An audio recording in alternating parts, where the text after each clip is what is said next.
Top quality और consistent performance के लिए सिर्फ सिल्वर पंप नाम याद रखना। ઝડપાઈ છે કરોડો રૂપિયાની દાણચોરી। દુબઈથી આવેલા દંપતી પાસેથી 25.27 કરોડનું સોનું જપ્ત કરવામાં આવ્યું છે। રાજ્યમાં સોનાની સૌથી મોટી 10 મોટી જપ્તીમાંથી આ એક એમાંની જપ્તી છે। બેગમાંથી કપડા નીચે ફૂટવેરમાં આ સોનું છુપાવેલું હતું। એર ઇન્ડિયા એક્સપ્રેસ ફ્લાઇટમાં દુબઈથી આ દંપતી આવ્યું હતું અને એર ઇન્ટેલિજન્સ યુનિટને શંકા જતા પતિ પત્નીને તપાસ કરવામાં આવી।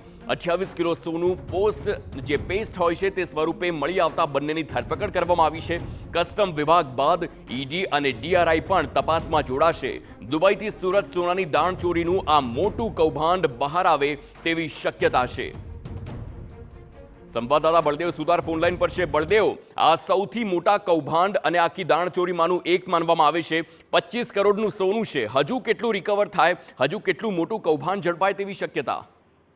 જે રીતે સુરત એરપોર્ટ ઇન્ટરનેશનલ બન્યું છે ત્યારથી લઈને અત્યાર સુધીની અંદર અવારનવાર આ રીતના જે વિદેશની અંદરથી જે ગોલ્ડ છે તે ભારતની લાવવામાં આવતું હોવાની જે અનેક કિસ્સાઓ જે સામે આવ્યા છે, ત્યારે વધુ એક કિસ્સો છે તે સુરત એરપોર્ટ ઉપર જે રીતે એક સીઆઈએસએફના કર્મચારીને જે રીતે માહિતી મળી હતી કે એક બે મુસાફરો છે તે મોટા પ્રમાણમાં જે છે કસ્ટમનું જે ગોલ્ડ છે તે લાવી રહ્યા છે, તેના કારણે જે દંપતી હતું તે દંપતીને જે રોકી અને કસ્ટમ વિભાગ દ્વારા જે તપાસ કરતા તેમની પાસેથી અલગ અલગ જે યુનિટ એટલે કે 25.57 કરોડનું એટલે કે 24 કિલો જેટલું સોનું છે તે મળી આવ્યું હતું। અમદાવાદ કસ્ટમ જે કમિશનર દ્વારા ગુજરાતના સોનાની સૌથી મોટી આ 10 જપ્તીમાંથી એક જપ્તી કહી શકાય છે, કારણ કે બે મુસાફરો પાસેથી મળીને અલગ અલગ જે સોનાનો જે જથ્થો છે તે મળી આવ્યો છે।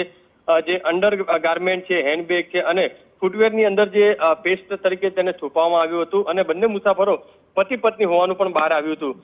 હાલમાં તો કસ્ટમ વિભાગ દ્વારા આખરે આ તમામ બંને જે દંપતી તેમની ધરપકડ કરી અને તેમને કોર્ટમાં રજૂ કરીને અલગ અલગ મુદ્દા ઉપર જે વધુ તપાસ શરૂ કરી હતી। પણ મહત્વની વસ્તુ એ પણ સામે આવી રહી છે કે કસ્ટમની તપાસ અને કોર્ટની કાનૂની કાર્યવાહી પૂર્ણ થયા બાદ આ બાબતે ડીઆરઆઈની ટીમ પણ આ તપાસની અંદર જોડાશે, કારણ કે આટલા મોટા પ્રમાણમાં આ જે સોનું છે તે કેટલા સમયથી લાવતા હતા, કોના દ્વારા મંગાવવામાં આવતું હતું અને અહીંયા કોને કોને સપ્લાય કરવામાં આવતું હતું, એ તમામ બાબતોને લઈને હાલમાં ડીઆરઆઈ અને કસ્ટમ વિભાગ દ્વારા આખી જે તપાસ છે તે શરૂ કરવામાં આવી છે।